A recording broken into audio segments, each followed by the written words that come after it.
Mercredi et jusqu'au 6 décembre prochain, des équipes vont sillonner le pays pour expliquer dans au moins les 4 principales langues nationales le texte de loi contenu dans cet avant-projet de nouvelle constitution. Au cours de cette campagne, une centaine d'agents vulgarisateurs vont engager des échanges directs avec les populations.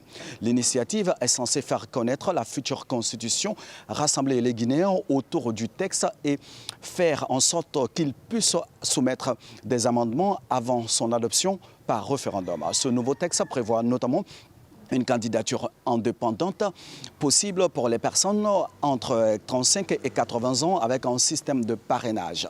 Si le texte est adopté dans cette forme, elle n'interdit pas aux militaires au pouvoir de participer au processus électoral.